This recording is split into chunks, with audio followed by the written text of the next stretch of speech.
Welcome everybody to the DLC podcast.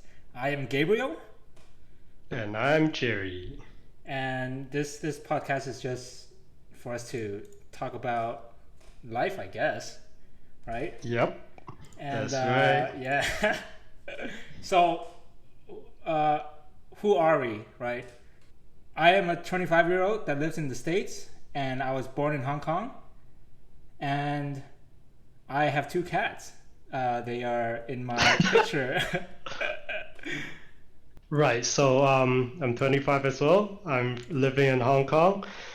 And actually, me and Gabriel are high school friends, and we decided to start a podcast to share whatever's in our mind and share about recent political and any events that's happening around the world. And we'll give it our own spin and show our viewers what we're up to. Yeah, so I think that what we can bring to the table for this podcast is that we have both a Western view and an Eastern view on topics that, may inspire other people to look at things from a different perspective. Right, because this is kind of weird because both of us study in an international school in Hong Kong. So I always question myself, like, how local am I in terms of Hong Kong? And I know Gabriel have lived in America now for a very long time. So I don't know how that would affect you and changing into American citizen, kind of. Yeah, I would say that growing up, I don't feel that local because, like you No, said, mm, yeah, we both went to an international school, and all right. of our friends and all of our interactions are with people that speak English mostly, and I don't have many local friends that I know of. Well, I mean, mm, I don't know. Like, how do you define local? Like, I think like even in international school there are a lot of locals, especially our school, right? That's true. I guess I would define being local as Well, like having in a local school, right, like, yeah, having a local education and a local, um, I guess, interaction with people. Because huh? I would say that we never do we do anything local in Well, I mean, I I don't know guess. about you, but I mean, this is kind of weird because we're in the same friend group, but I think I'm pretty down to earth local. Like, I don't know. This is actually very interesting. I never thought about that, but I think I'm pretty local. Yeah, I would say that it's such a it's a distinctive description of being local, right? Like I Right? think Yeah. when you talk to someone, um, in Hong Kong at least, if you speak in Cantonese, um, They you would can't tell. assume, yeah, you would assume that they They are can't they are tell. local. Yeah. But would No, you I mean, like, say if I speak in Cantonese, they can't tell that I'm in an international school, right? right, right? But you can definitely tell that someone is not local.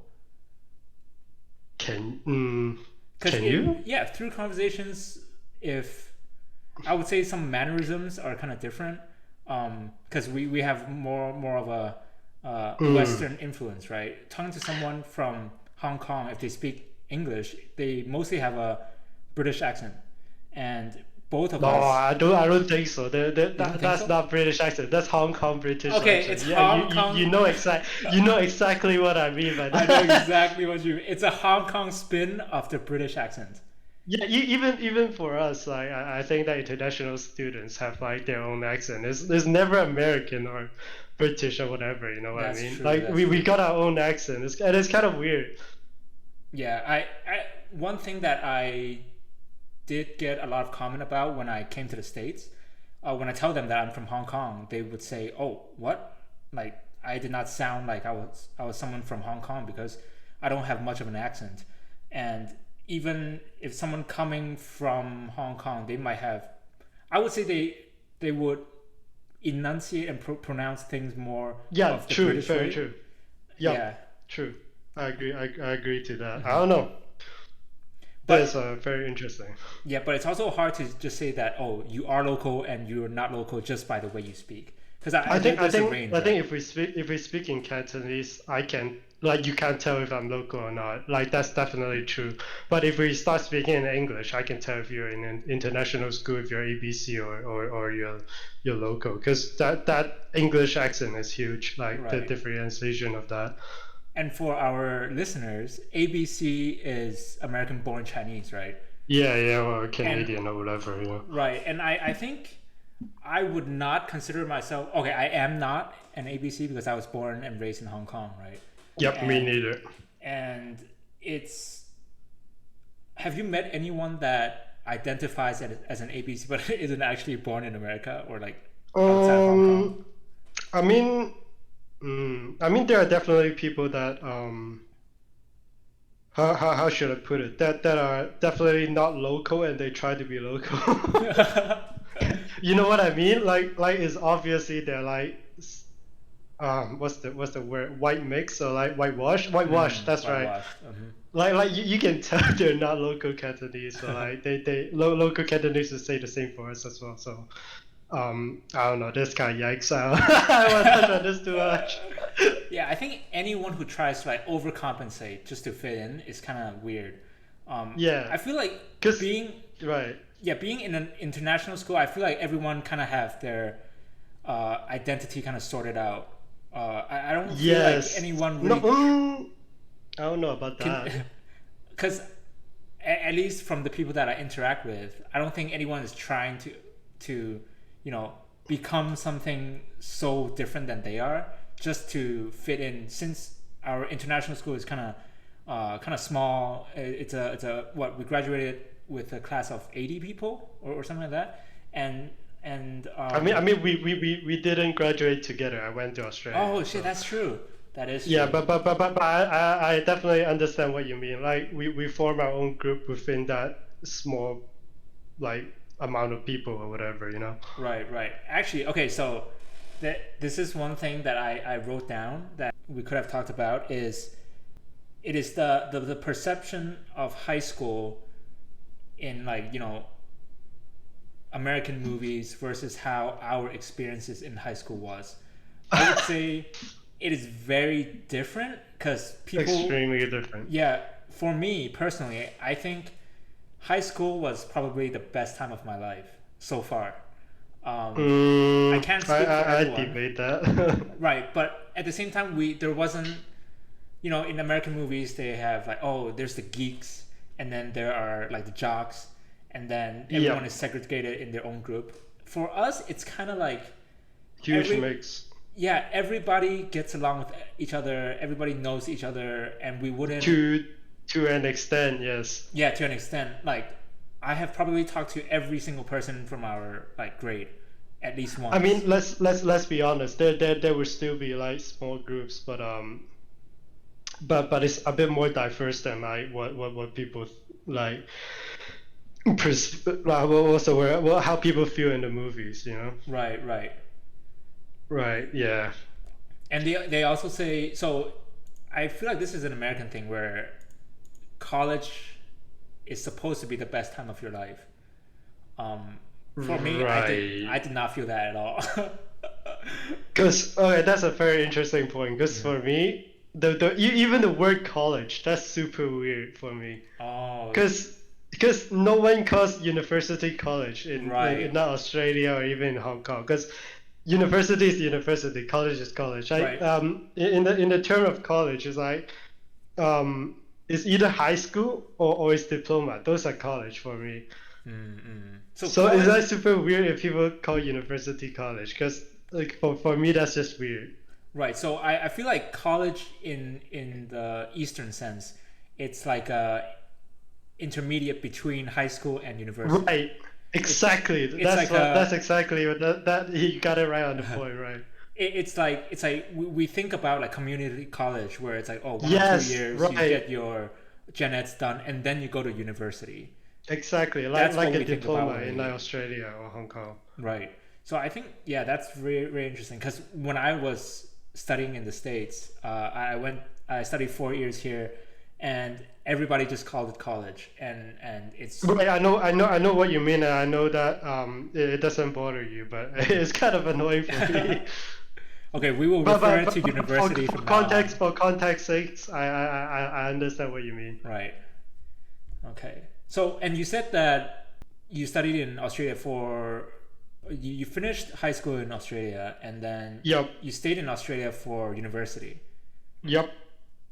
And how did you like that experience? Because after university, did you want to stay in Australia or did you want to come back to Hong Kong like immediately? Like, Um, it's hard to say because I've been living with my parents for like many years up until then, and suddenly like going out and I wasn't 18 yet, so I had to live in a homestay and all that, and the experience was pretty terrible. So I once I become 18, I just immediately move out and live on my own, and that's completely like different experience as well, because so you're forced to do all your own chores and you cook, and I'm sure you've also like been through that as well. So yeah. so when you say homestay, is that like a study abroad thing or like So homestay is like for international students. Like if any of the viewers are international students that went to another place, like you definitely know what I mean. Because you're underage, you need supervision. So there are like homes that allows international students to stay in. They would cook your meal, they would like wash your clothes and do all that for a certain amount of money. You know what I mean? oh It's like a family that take care of you.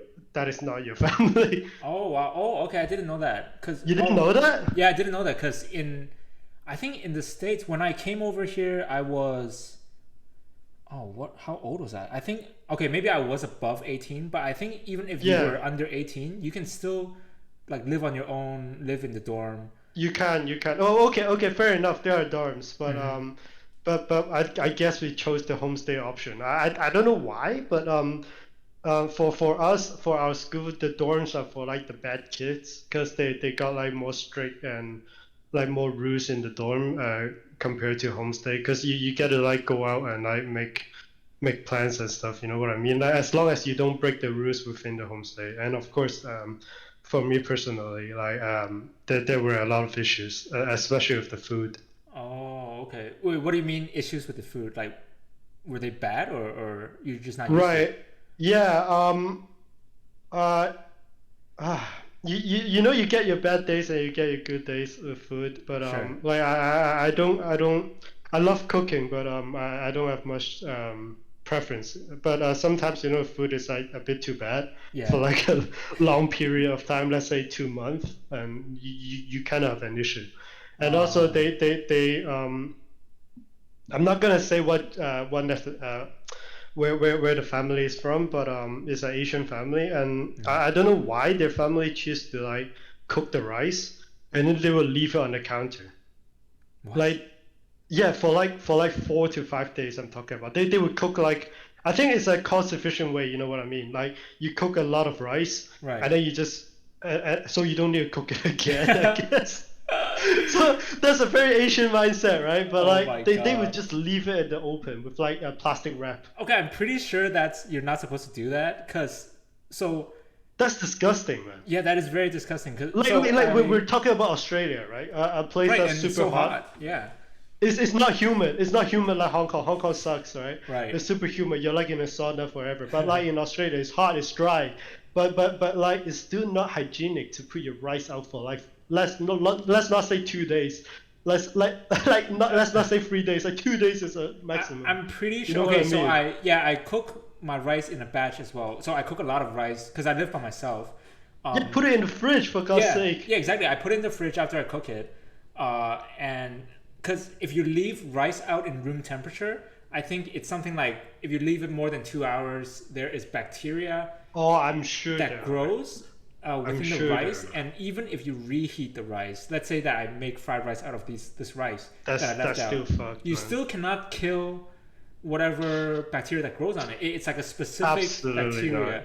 I I know this So because yeah. I googled it one time. I cooked rice. Oh, I leave it no. out. So I cook rice in batches because if I cook rice for only myself for one serving, right, it's gonna Yeah. stick to the bottom of the cooking of the rice Oh cooker, yeah. I know what you and mean. then Yeah. I waste like half the rice that I cooked. So that's why Yeah, I yeah, always yeah. cook a lot more rice so that more efficient, like you said.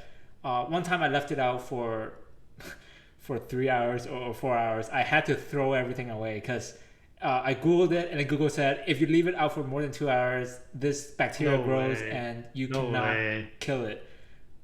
So I I'm mean, I pretty. mean, I mean. Let's be honest. If it's left out for like, let's say 4 hours, I don't think we really care. Like we will still put it in the fridge and say, a-okay, you know. Right. But 3 days. come on, like 2 to 3 days, Yeah, like three come on. days is stretching it like super So far. so what broke the straw is that the saying? Like what Yeah, crossed my line the was one straw that time. broke the camel's back. Yeah, whatever, man. Okay, so what's the point is one time we were like having this rice and the rice just stink. What? It's pink? No, stink. Oh, It stink. smells. It Oh my. smells. Yeah, I'm pretty sure it's bad. And I'm like, mate, like this rice sucks, man. Like it stinks. And then the homestay owner was like, she tasted it. And it's like, oh, it's all right. And Yeah. and I don't know how, but all my other like friends, like my housemates, they were all okay. I'm like, I swear to God, the rice is stinky, man. Oh man. Like. Maybe they have more sauce on the plate. Like I don't know, but like wow, that's bad. Yeah, I That's two bad. two That's hours really bad. to our listeners, don't eat rice that's left out at room temperature more than 2 hours because I'm pretty No, sure that's bad. if you don't die the first time you eat it, you'll die eventually. Well, I mean, sometimes there are like family dinners that they serve like a huge pot of rice, like out for serving, right? Right. Like maybe fried rice or something. Maybe if the conversation is a bit longer, it's over 2 hours, but like the conversation won't last for 3 days. Oh my, yeah, yeah. That's just even a day is pushing it. Like, Right, I would exactly. not. Like overnight, let's Yeah, say overnight. That's yeah, pushing it. yeah. Wow. I have not. I don't think I've lived with I've never had an experience that's like homestay that I lived with another family Right, right. I know for what you an mean. Yeah. extended period of So time. so it's the stinky rice, and another thing is they. Okay, let's be honest. These family accept us international kids Hmm. for like how should I put it? Like extra cash, right? Hmm. Because we give them money. They Australia houses are big. They got extra room, so Right. why not fit a few more kids, right? That's extra cash for them. Right. It's like rent. And yeah, yeah, and you can prepare more food, and cooking for a lot of people is easier, right? Because Hmm. you're easier to prepare, and you just have to like it's like cafeteria, right? Yeah. So the problem is sometimes she try to save money by buying really cheap stuff. Oh, it's So I remember very clearly she once like for any Australia viewer, I don't know if there are any right now. So we would go to like she would buy like Woolworth or Coles salad. So that's like Walmart salad, right? okay. Like huge bags, right? Uh-huh. And they would have like salad and like those like baked dinosaur hash browns. Dinosaur head. Okay. Like those frozen hash browns, Right. Like like the those ones for like kids. frozen meat, let's say. Okay. She would like bake that and salad, and that's dinner. Oh wow. That's Like that's bad.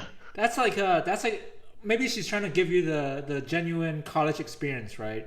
Where you Or eat like shitty food and like, leftovers. come on, man, I pay you to cook, man, and it's Oh, pretty expensive. Like, yeah. I don't want to be mean. It's like, oh, you're so picky. It's like, no, I'm not a picky eater. I just want a normal dinner. Does she have children of her own? Yep, and they eat different food. They They eat eat different different meals. food? Yep, they eat different meals. She would cook yeah, she would cook separately for her family. That that's that's so weird. It's kind of like having a pet. Like you guys are her pet, and then she has like a different Um set of like food for you guys. That I that's so weird guess to yeah, me. I guess we are like cafeteria style, and well, I mean sometimes the her family or their family will eat the same thing, but yeah, yeah, Oh. yeah. Do you guys interact a lot? Like, do you like hang out in the living room and talk, or it's more like a roommate Um situation? I think the dinner time was where we talked to each other kind of, but because her children was pretty small actually. Like it's like I think elementary school wise. Oh, So yeah, I don't want to give too much information, but right, right. That they. explains the dinosaur hash browns.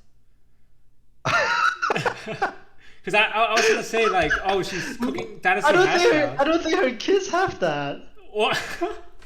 I don't think so. It's like um, I don't remember. Was it hash brown or was it those chicken nuggets that yeah, chicken nuggets. shaped like dinosaurs, the Yeah, frozen ones? actually, we have. So my cousin have those, and I love them. Like they're so good, the chicken nugget dinosaurs. But I would not eat it as a main meal. Okay, even if it's good, can you have it 3 days a week No, for a month? no, I Like, come cannot. on. Like, come on, man. Yeah, Come on. Like, you but can't do that. Or she would like, okay, one more thing. uh huh. I think this is not as bad because it's actual normal food. Sure. She would actually buy a whole chicken from like Coast of Woolworth. Like a rotisserie chicken. Yeah. Like it's like super dry, but it's like normal chicken, right? It's like good Oh, sized chicken. And she would just cut that up and serve it as a meat, like, or we would pair that with rice and like salad or whatever. right. But that was okay, but that's still like goddamn, that was lazy. Yeah. Okay, so I can't fault her for that because that is exactly what I ate for dinner tonight. I went to Costco. Okay, fair enough. I went to Costco for groceries, and in US, Costco is very. It's a, oh, what's it called? Yeah, It's a yeah, I warehouse. know. Yeah. Yeah. So I feel and then they they're sell constantly in these. Australia. They sell these rotisserie chicken where they cook and then Yep, they I put know it out, exactly what you mean. and they are very cheap. It is. They put it in like a plastic bag, right? And then you can like carry it with your hand. Oh, not Costco. That's what the Australians do. Costco is in a plastic, kind of like container ish. But then we have other stores here that that does what you said exactly. Yeah. It's in a plastic bag and you just carry it home. But it is a known fact in Costco that they lose money from selling the rotisserie chicken. Uh, but it is just a way for them to kind of get people in the door and then hope that Right. they will spend more money on other stuff, which is a very good marketing strategy because I I fall victim to that, Right. and I can definitely relate to her, to the person that you were staying with, because Yep. as Asians, oh, by the I way, we like are I understand that right. very, very well Yeah, as well. Yeah. like because I try to save on everything, what I eat, Yep. I know what I exactly wear, what you mean. and but I cannot. What I cannot compromise is eating chicken nuggets for dinner as a main meal, because it's food is nourishing to your body, right? You gotta be mindful to what you put in, and Yep. if you eat that 3 days a week, that does not sound very healthy.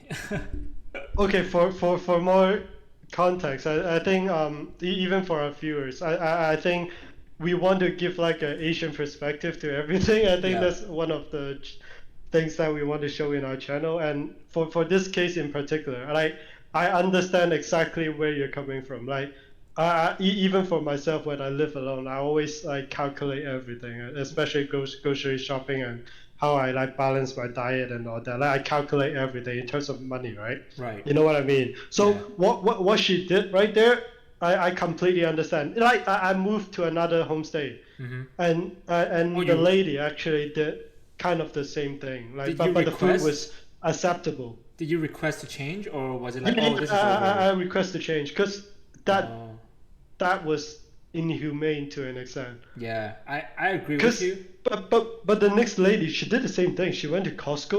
Oh my god. She cooked chicken in bash, but the food but the rice was fresh. And Chicken yeah, was at least you good. didn't leave it out I for don't three I don't days. complain as much. You know what I mean? Yeah. Like, as long as you don't have to cook it good. Like if it's decent and not eatable, then I'm happy. Yeah, I think that our standards for food as university kids or college kids is very low. Like as long as we are, not starving, we're fine. But what's I your first like homestay person did was basically not edible. I feel like that's like harmful, right? I don't think like I don't think our standard is low, but we care about how much we spend. Because Mm, um, and unlike a lot of like local students, right? I think for us, especially for myself, we are using our parents' money, Mm-hmm. and I really care about that. So if my parents give me money to spend, I'm not gonna take it for granted, right? Right. So I'm gonna like very carefully use all my money. Like I'll calculate everything. So there's always extra money. Mm-hmm. So my dad was actually very impressed. He's like, wow, you spend so little. Are you okay?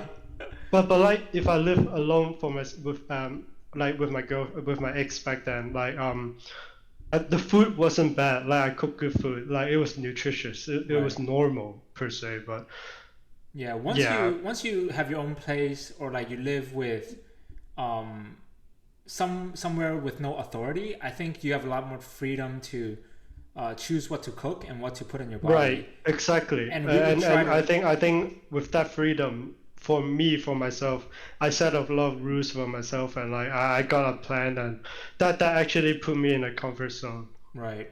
And I think this is a good transition for us to talk about our current lives, right? So it has been we have both graduated for what, like 4 years now? Oh, 3 years actually. About yeah. Yeah. And so I still live alone, but you went to live back with your parent, right?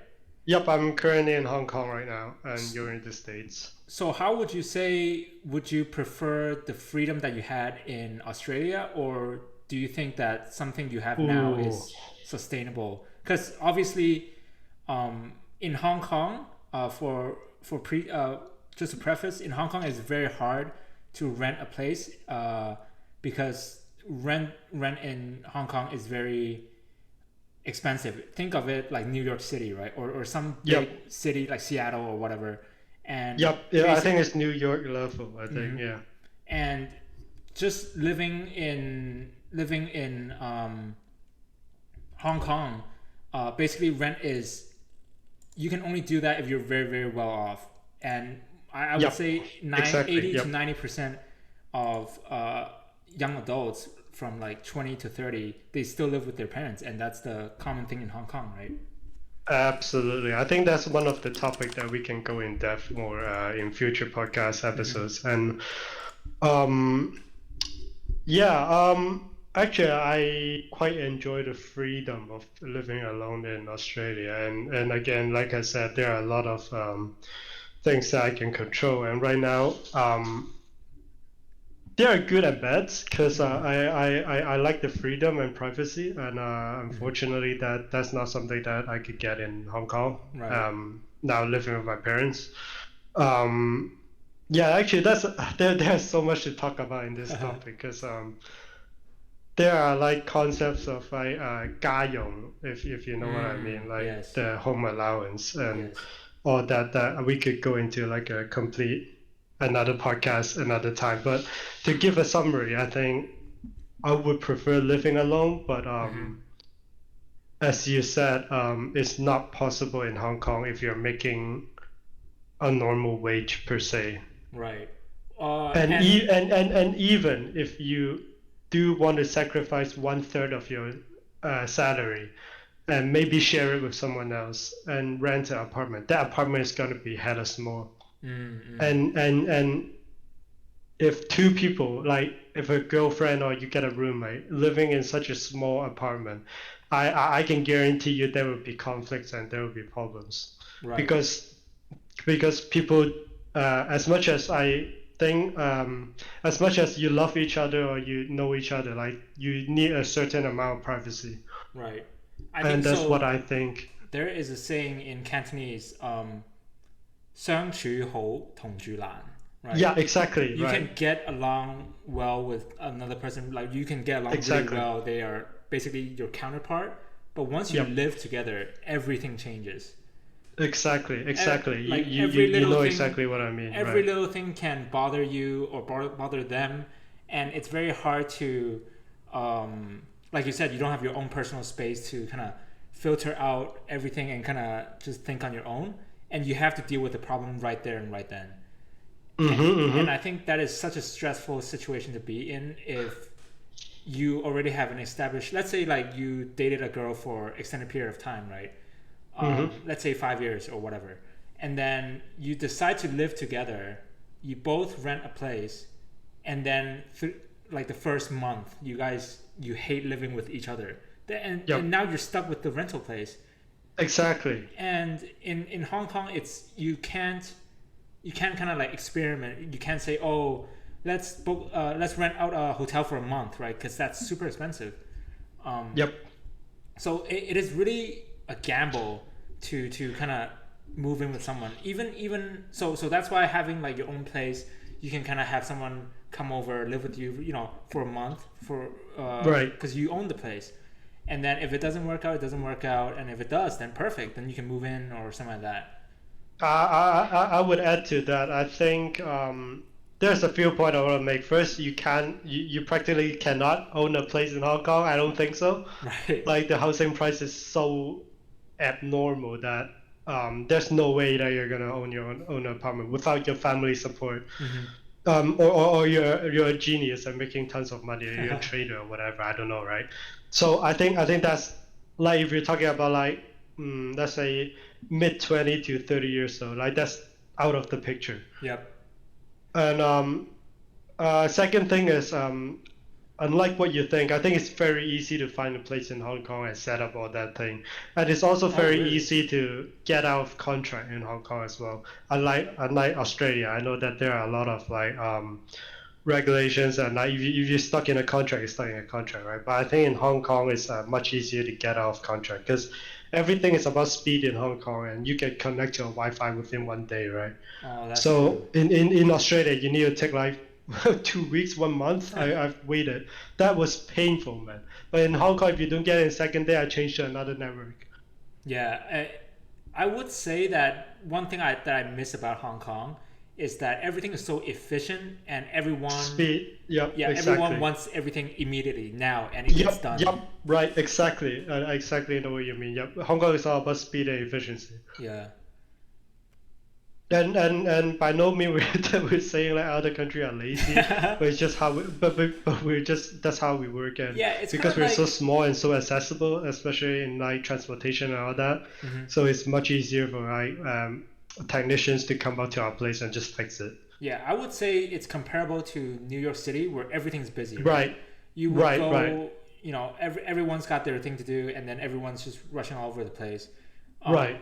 So I have lived in Indiana for 4 years for college, and when I went back to Hong Kong, I had a reverse culture shock, because when I went back to Hong Kong, it's so crazy. So normally you would think, oh, me coming to the States to study, I would have a culture shock here, but since I've been here when I was younger, it was like like another normal day. But when I went back to Hong Kong, when I got off my flight, everybody started walking so fast, and then I'm like, wait, what's happening? And then the next day I went out, so we traveled by the subway system called MTR, and I just froze, because everybody was I'm not used to being in such a confined space, because you're basically shoulder to shoulder at all times in Hong Kong. And okay, I think that's an exaggeration. Like everyone is like, oh, Hong Kong is so packed. You're always like, you can't even move. Like you can, but it's just a bit harder. But I would say during rush hour, you're literally touching the guy next to you. Right. Yeah. But it's not as bad. I think people just exaggerate that. Yeah. So in my experience of the reverse culture shock, I had to like stand in the corner of the MTR for a little bit and then be like, okay, just walk. And then was it that bad? It was kind of bad. Like it's the first time I've experienced that, and this is the first time I've came back from the States. And I think I was in the States for 2 years to study, because I didn't come back the first year. Wow, what the hell? But man. It was an experience. Well, I mean, because I don't know, man. In Indiana, it is a very I went to study in this university that is a college town. Basically, there was no one else there except for people who retired or college students. Oh yeah. Right, and everyone in the bar is college students. Everyone in the town is college students, and we have there's so much space in Indiana because it's in the middle of nowhere, right? It's the Midwest, right? And everybody walks at a leisurely pace. So Mm-hmm. I had to walk to class like 15 minutes or whatever because I didn't have a car, and everybody Right. just like think of like penguins, right? We were just slowly waddling to class, but in Hong Kong, everybody is rushing. Everybody's like, Well, I ah, get out of mean, my way. Or that's I how I think felt like. I think we're kind of wobbly as well because there's so many people. You can't really rush sometimes in the MTR. Yeah, but that is what I felt like when I went back to Hong Kong, and it was crazy. I never, I can't believe that happened to me because I grew up in that place. I've been there, what, like 20 years before I got that reverse cultural shock. It's crazy. That's interesting. So it's like a country town, right? Yeah, yeah, basically. Because like for me, for more context, I study in Adelaide, Mm. Australia. That's like it's also a very chill town. Like there are many people, you know. But no, I didn't really have that issue because I think for myself, I like everything fast because there like even in Australia, I walk super fast. So yeah, I don't see a problem. Like I actually quite enjoy Hong Kong. I like the busy like atmosphere. Right. Have you been into any major cities aside from Hong Kong? Well, what do you mean by that? Like, Like so for for me, fun? I've been to like New York City or like Chicago, where it's still Well, like a well, yeah, I guess. I mean for holiday, yeah. right. I mean I I've been to Singapore, I've been to mm, London, Scotland. You know, like is Thailand a busy city? You know, all the uh like South Asian city. You know, actually uh, yeah. So yeah, my yeah. point Even in China, if you're talking Shenzhen or like Shanghai, Beijing, I've been to all that. But right. So yeah, me bringing up that I want to ask, would you ever imagine yourself living outside of Hong Kong then? yeah, of course. I mean, I love living in Australia, Okay. it's hard. This is actually a very interesting point because I always say it's hard to get a job in Australia as an international student, Mm. because of the visa status. But Yep. I think it's as hard to get a job in Hong Kong, even if we're like just local citizens. You know what I mean? Yeah, I definitely know what you mean. So one of the main reason why I decided not to go back to Hong Kong was okay. So for some context, I graduated with a computer engineering degree, right? And in Hong Kong, engineering jobs are very few and little, and we I would get paid a lot less if I went back to Hong Kong. Okay. And I think that is the main reason why I didn't want to go back to Hong Kong. But now that I have lived here for a while, I cannot see myself living in Hong Kong at this stage of my life. Will you ever consider coming back though? I did. I did. Will you Oh, will will you have I? like a plan? Like will you Oh, come back? Will you consider? I think I Would will you? consider going back if I have the ability to. Meaning that my job no longer requires me to be in a Western country, like maybe. Well, I mean to be fair, your job don't. That You is can true. work from anywhere, That is true. I right? am working from home.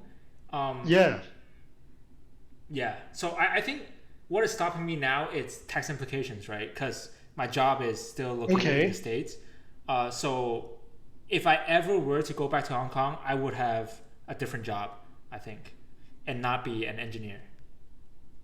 I mean, you can still be an engineer in Hong Kong. I mean, if you got your experience, and like let's say like 20 years from now, Mm, you're more experienced and you have more knowledge. You could be like an advisor or something and make a hell lot of money. You know, right, that is like just a true. different position.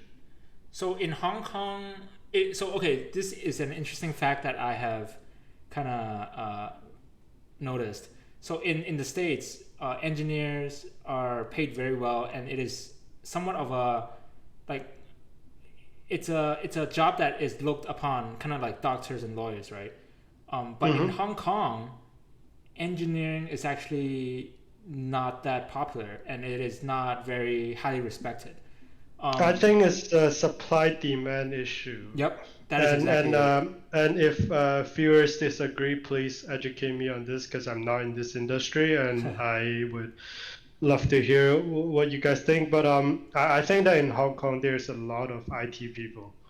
Yes, that is my And next and point. and that yeah, actually, there's a lot of IT people in Hong Kong, and the supply is always there. Like people are always hire IT, so the supply actually equals to the demands. But Right. in America, I would assume that there's not as much IT personnel, and actually all the higher techs, like all the like Apple, all those like Hmm. tech companies are all in UK. I mean US. Yeah. So And that would like disrupt the market.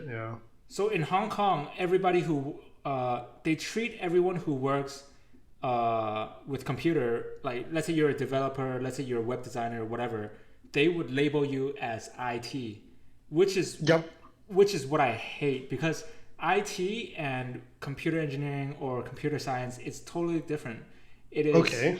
it is like saying, oh, what's a good example? It's like saying that you're a dentist. And then you're a doctor. Yeah, and then they call you like a MD or something like that, and Okay. it's Okay. there's a disconnect in Hong Kong's people mind where anything related to computer they are called IT, and what Right. I hate about that perception is that Hong Kong people would label these people who work in IT or work in computer as IT gao, which is like Yep. IT IT dog, dogs. right? And Yep. it is somewhat degrading, and I don't know, I just feel personally attacked. Like, oh, if I want, Really? Is it that bad? I feel like it's that bad. Because imagine, Really? because I think that my personal view that an engineering degree is much more strenuous and difficult to get Ah, than okay, like okay. I see what you mean. Yeah. a tech degree, right? Because Right, right, in order right. to become IT, it's information technology. You just need a information technology bachelor, and I am not Well, I mean, sure. you can just go into like a Python boot camp and learn that. And, Right, you don't even exactly. need a degree per Yeah, se. like your credentials to become IT is way less than an engineer. Mm. Because I I know think what you an mean. engineer is it's a bachelor of science. Wait, I think IT Yep. is the Yeah, I same. think I think you're right. I think you're right. And is IT also bachelor of science, or is it like a bachelor of I don't even know. It's like I'm science totally and technology, right? yes, it's technology. Yeah. Well, I mean, that's another point that I want to like discuss is that you talk about like Hong Kong people like getting paid less. Mm-hmm. I think actually Well, average okay. To clarify, I the mean, starting salary is still higher than like a business graduate. right. To clarify, when It's, I it's still said it's still like 20K HKD. You know what I mean?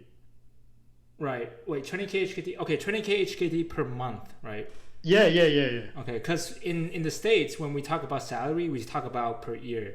Per year. So Yeah, no, we in Hong Kong we like to do it per month. Like at least for me, right, yeah, because that is. I think all most Asian countries do it by per month, and yeah, I guess we're just like a bit short-sighted because we calculate everything by month. uh, Like in Australia, it's by fortnight, every 2 weeks. every 2 weeks. Yeah. So anyway, that's what I want to say is like the starting salary is actually relatively high, and you're gonna be sitting in a comfortable salary. Like you're still gonna like increase in salary, right? Right. So like and you also need to take account for the tax in US, which is quite Mm, really high compared to Hong Kong. So I don't know if it's true. Like even if you're making like let's say 40K per month in HKD in US, mm-hmm. maybe after tax is kind of similar to Hong Kong. And do correct me if I'm wrong. So 40K HKD is how much USD? Let's see.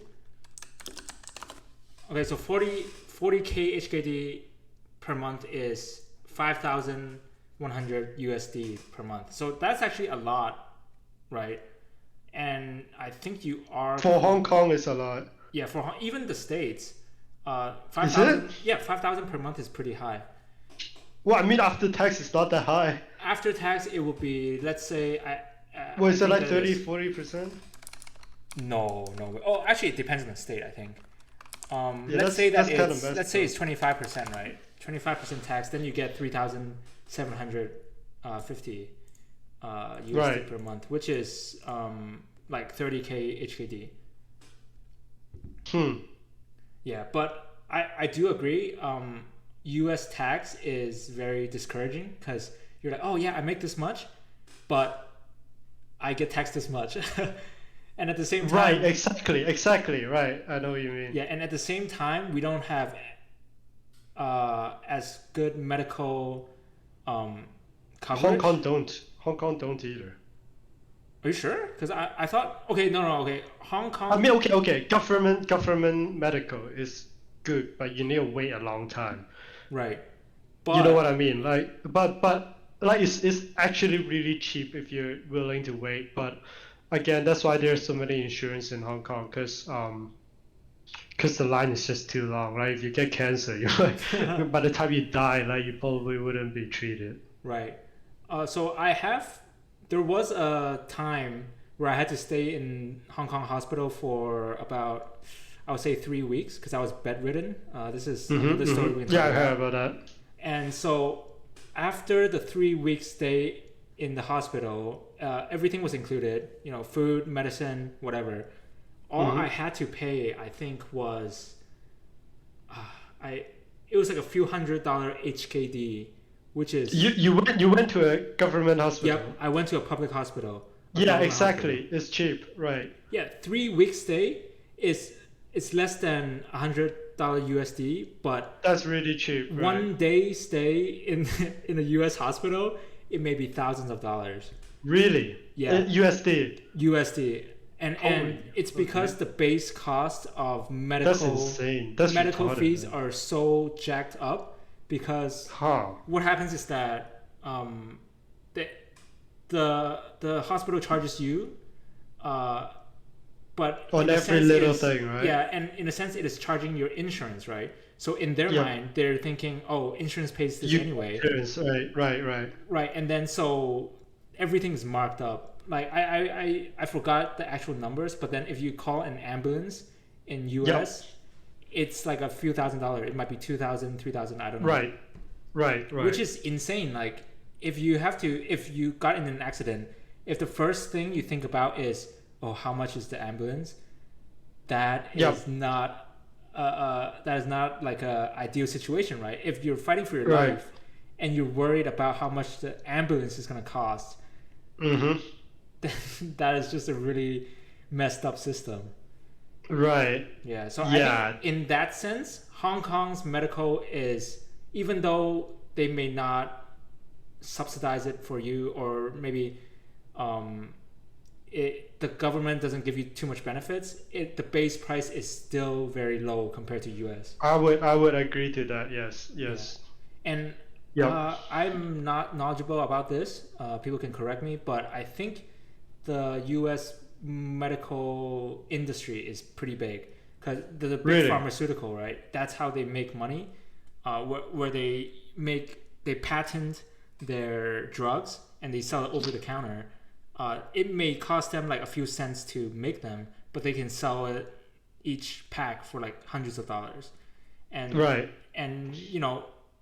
the big pharmacies, they just charge the insurance, and then the insurance premium for the people is just very expensive. And that's why in Hong Kong the medical system is, I personally think it's better. I would agree, but right now what's happening is Hong Kong have a shortage of doctors. Oh, really? In government sector hospitals, because what happened is they all went to private hospitals. The pay is much better, the benefits are much better, and a lot more people actually are going to private hospital because they got insurance. So insurance are literally like helping them pay all the fees, right? Yeah. Right. So there's a shortage, and that's why the wait time is so long. It's like they don't have enough people to help you. Yeah, and I think we are reaching the 50-minute mark. I think we can kind of talk about how, I just want to kind of wrap up and talk about what we think our plans are for this podcast, right? Right. So, like you said in the beginning, we wanted to give a Western and Eastern opinion or perspective on things that, maybe people don't think about a lot. And we enjoy talking to each other, because when we talk to each other, we're playing League of Legends, screaming our heads out, Right. and we never we never have an actual conversation about Right. anything. And I think this is Right. a good place for us to kind of speak our opinions and just kind of, just chit chat. Yep. And we were And, thinking, 1 hour is a good, it's a good amount of time. Normally, podcasts can go an hour and a half, 2 hours, I've seen like 3 hours. 3 So, hours. Yeah. So I think we this is gonna be an hour long for us, and we're gonna try to keep pumping these out every 2 weeks. That was what we were. That's what we agreed on, and I Yep. think. Yeah, well, this is our first episode, so if there's any advice or anything we could do better, and whatever you guys want to see in the future, please do let us know. And Yeah. I appreciate everyone that came in and listened to us. Yeah, especially Chris, because I asked Chris if he'll listen to our podcast, and he said yes. So, Chris, if you're not listening to this, I will hunt you. Do you want to shout anyone out? Nah, I'm fine. Alright. I don't have. It's all right. All right, so I think we will end this right up, and we'll Yep. see you in episode 2. Yes, see you guys next time. Bye. Goodbye.